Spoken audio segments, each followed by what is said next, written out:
noneho nyuma bamaze gutaha arambwira ati rero uriya mugore nabonye akaze, niyo mpamvu nakubwiye ngo uzane amazi muri jage, kuko ngo wagiye kuyasuka arahengereza, mbese arahengereza ngo arebe ahantu uri kuyakura, arebe ati ni byiza yuko ugomba kwitonda, mbese ukamenya abantu uko bateye, ku buryo umuntu umwakiriza ikintu ari kubona aho ugikora ari kunyuramo, cyangwa se undi muntu wese hari igihe ushobora kubona agasimba kaguyemo, ashobora kuba ari isazi, ashobora kuba ari umubu, ashobora kuba ari akazizi.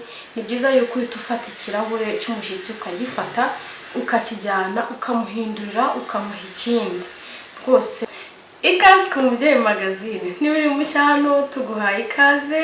Njye nibahizi umutesi, niba utarakora subscribe yikora nonaha kugira ngo tugumane ku mubyeyimagazine. Muri aka kanya rero tugiye kurebera hamwe uko wakwakira abashyitsi mu buzima bwacu bwa buri munsi, mu ngo zacu twakira abashyitsi uko ibihe bigenda bisimburana bitewe n'icyabaye. Rero ngiye nagira ngo muri aka kanya twongere twibukiranye uburyo wabigenza, uburyo wakwakira neza abashyitsi bakagenda bishimye kandi nawe ugasigara wishimye.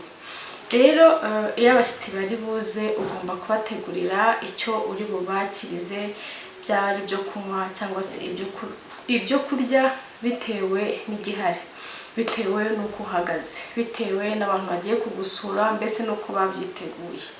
Rero kugira ngo utaza kugora abashyitsi, kugira ngo utaza nawe kwigora, ibyiza nuko umaze kubaha ikaze, umaze kubaha karibu, bamaze kwicara, igihe ugiye kubakira ni byiza yuko babwira uti rero ubu ngubu ngiye kubakira, mbafitiye fanta, mbafitiye amazi, mbafitiye icyayi, mbafitiye jus, mbafitiye inzoga, ukavuga izo arizo.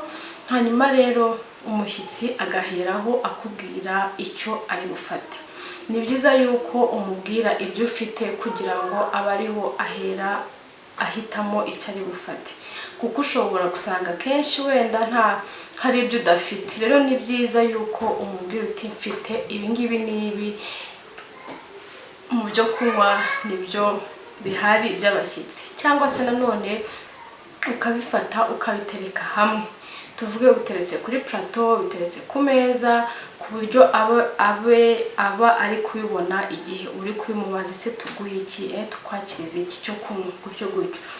Rero ni byiza kuko mbese bizana umucyo hagati yawe n'umushyitsi, ku buryo ahitamo ibyo wamweretse, ku buryo ahitamo ibyo umubwiye ko bihari.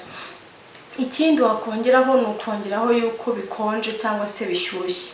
Ibidakonje ukabivuga ndetse n'ibidashyushye ukabivuga, kugira ngo hataza kuza mbese kuvuga uti nashakaga iriya ariko ikonje, nashakaga iriya ishyushye, gutyo gutyo. Ni byiza yuko mbese ibintu ubishyira ahagaragara kugira ngo bitaza kukugora mu kwakira abashyitsi, kuko hari igihe usanga wenda hari nk'umuntu ukwakiriye akakubwira ati nguhe iki, none ugasanga birakugoye nkawe nk'umushyitsi, sindavuga se ndavuga iki, ati wowe mbwira icyo ushaka kunywa, byose birahari, cyangwa ati wowe mbwira icyo unywa, gutyo. Ugasanga hajemo akantu ko gutinda gusubiza uri kwibaza uti se nimubwira iki ngasanga ntigihari, nkaba ndamugoye, nimubwira iki ngasanga, mbese gutyo gutyo. Ni byiza yuko wowe ugiye kwakira umushyitsi umubwira ibyo ufite, ukamubwira uti hari iki ngiki n'iki n'iki n'iki, cyangwa se ukabitereka ku plateau uti dufite ibi ngibi byo kunywa.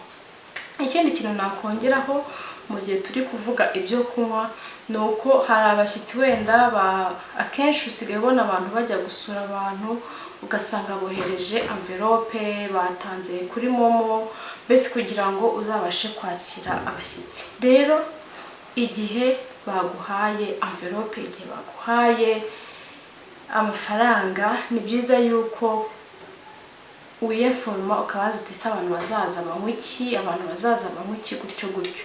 Hanyuma ukavuga uti okay, abambwiye ko banywa ibi n'ibi n'ibi n'ibi, ukabishyira ku murongo. Burya umuntu watanze amafaranga ye, umuntu wakontribuwe akanakubwira icyo ari bufate, yaza agasanga ntabwo ari cyo gihari cyangwa se ukamubwira ko kidahari, ahangaho ubukishe nk'umuntu wasuwe. Ni byiza yuko niba baguhaye envelope wabaza uti muki, hanyuma ukabitegura, abantu bakicara bitonze, bese bakicara umva batekanye.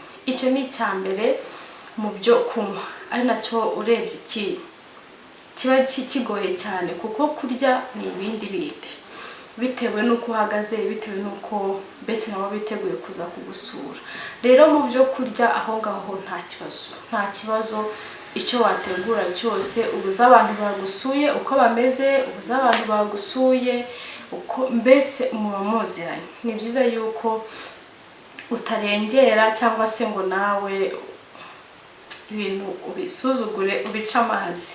Ikindi kintu cya gatatu rero mu kwakira abashyitsi, toilette irakenerwa cyane cyane igihe hari abashyitsi. Igihe ubonye umushyitsi niba agusuye agutunguye, umva ibi mbere y'ibintu byose banza wite kuri toilette yawe, urebe ukuntu toilette yawe imeze, mucishemo agatorosho, mumanura amazi, mutegure, muhahumuze ku buryo toilette iba imeze neza rwose. Iyo winjiye muri toilette y'ahantu ukumva harahumura, ukabona hari isuku, ukabona ibintu bipanze neza, ugasanga harumutse, hatari amazi, mbese ubona hitaweho, hakorewe isuku, umva uwo mushyitsi arahaguma amasaha arenze ashoboka. Kubera iki? Kubera ko ababona ko hari isuku. Ikindi naho ari bwicare mu nzu naho ugomba kuhategura uturabo, ugapanga neza, ugahumuza mu nzu ku buryo umuntu yicara ari comfortable. Hanyuma hari ikindi kintu tujya twibagirwa ku bantu wenda bafite amatapi, umva abashyitsi barareba cyane, abantu basuye barareba cyane. Mu gihe baguteguje, ibuka itapi yawe ukuntu isa, niba uyifite uyimese, ndetse n'intebe zawe ucisheho akadeyi, ku buryo hahandi ku ruhande utabona ko hariho imyanda.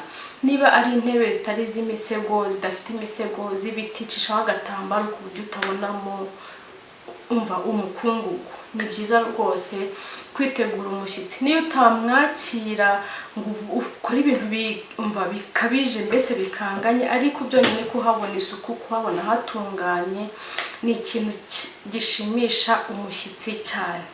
Ikindi kintu rero, iyo twicaye muri salo, bitewe n'ibiryo, bitewe n'ibyo kunywa bihari, hari ukuntu usanga udusazi tuje kubasura, cyangwa hari udusazi, hari n'utundi dusimba ntibuke ukuntu twitwa, atari imibu, utuzizi, ego, ugasanga turi kwibunzabunza.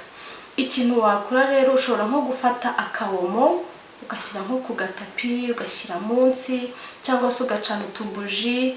Hanyuma rero ikindi kintu ugomba kwitaho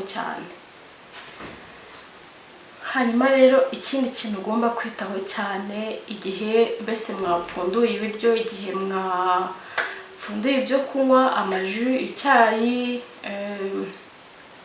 ni byiza yuko ucunga ikirahure cy'umushyitsi, ugacunga ikirahure cy'umushyitsi ari kunyweramo, cyangwa se undi muntu wese. Hari igihe ushobora kubona agasimba kaguyemo, ashobora kuba ari isazi, ashobora kuba ari umubu, ashobora kuba ari akazizi. Ni byiza yuko uhita ufata ikirahure cy'umushyitsi, ukagifata ukakijyana, ukamuhindurira, ukamuha ikindi. Rwose umva ako ni akantu kerekana ko witaye ku muntu, kerekana ko umuntu wamuhaye icyubahiro agomba, kerekana yuko mbese umwitayeho, kandi ni n'ubuzima bwe uba ufashe neza, ukamwitaho nk'uko bikwiriye. Rero ntago wanywa ikintu cyaguyemo akazizi cyangwa se agasazi, ntago ari byiza. Rero ugomba gufata ikirahure ukakijyana, ukamuhindurira, ukamuha ikindi. Hanyuma ugashaka uburyo utwo tuntu twose tugenda dushira, utwirukana ku buryo busobanutse kandi bwiza. Ikindi kintu ugomba kwitaho igihe uri kwakira abashyitsi, nuko ikintu cyose ugiye kumwakiriza, tuvuga icyo kunywa, tuvuga icyo kurya, ubikura ahantu hagaragara. Tuvuge wateguye ameza. Mise hari ikintu nibutse ndi gutegura iyi video, hari umushyitsi twigeze kugira, umugore n'umugabo, hanyuma badusura, umugabo aza gusaba amazi yo kunywa. Nta mazi yo kunywa nari mfite mu tucupa turiya wenda twa Nili cyangwa se ari abapfundikiye. Hanyuma ndagenda mvoma muri dispenser n'ikirahure, ndazana kuri plateau ndamuhereza. Noneho numvaga nta kibazo, nta kintu, muri make numvaga ari ibintu bisanzwe. N'umuntu yadusuye nuko twisanzuranye nta kibazo. Noneho ndangije ndazana ndatereka. Kumbe umugore yanyitegereje cyane, haza se uriya mugore agiye guha umugabo wanjye amazi ayakuye mu gikoni, mbese abyitaho. Noneho ngo umugabo wanjye yaramubonye ukuntu yandebye, ukuntu yakurikiye muvuma zose nakoze kugeza nzanye amazi umugabo we. Noneho sinzi ukuntu nyine nari ndi kubakira, nsubiyeyo arambwira ati rero fata ijage ushyiremo amazi yo kunywa uzuyatereke hariya. Ati nibyo byiza, nibyo biri ukorohere kubakira mbese. Ariko ntiyamye ibisobanuro byinshi, numva ko ari byo, kuko urumva namara ikirahure kimwe cy'amazi ndajya kongera mvome ngaruke. Nuko nabifashe. Turaganiriye bitinze nyine nk'abashyitsi bisanzwe. Noneho nyuma bamaze gutaha arambwira ati rero uriya mugore nabonye akaze, niyo mpamvu nakubwiye ngo uzane amazi muri jage, kuko ngo wagiye kuyasuka arahengereza, mbese arahengereza ngo arebe ahantu uri kuyakura, arebe.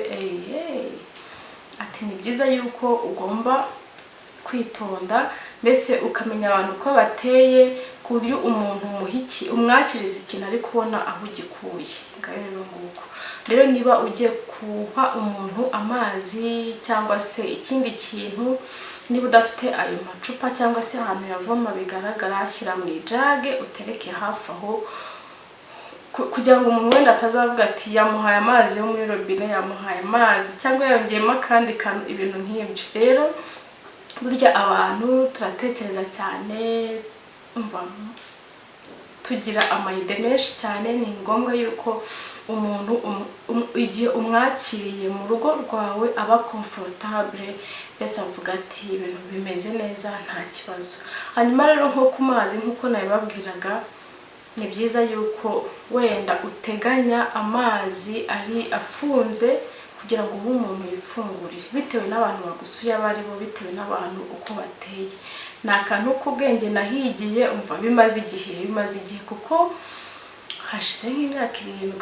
Ariko uyu munsi nabyutse ndavuga reka mbibabwire kugira ngo ubutaha namwe bitazababaho, mutazatuma umuntu mbese agukeka cyangwa akagutekereza ukundi kuntu kutariko. Rero ndumva ari ibyo twakwakira abashyitsi, uburyo twatuma baba comfortable igihe bari iwacu, bakishima bakagenda bameze neza, ku buryo bazanifuza kugaruka bitewe n'ukuntu wabakiriye. Rero duharanire kubaho neza ndetse no kugira ejo hazaza hacu heza, tumenya uko twakira abashyitsi, tumenya utuntu dutoya twitaho, tumenya buri kantu kose, kugira ngo umugisha w'abashyitsi tuwakire wuzuye. Rero niba utarakora subscribe uyikore, ukore like, ukore share, hanyuma tugumane ku Mubyeyimagazine. Murakoze cyane, nawe utaha. Bye.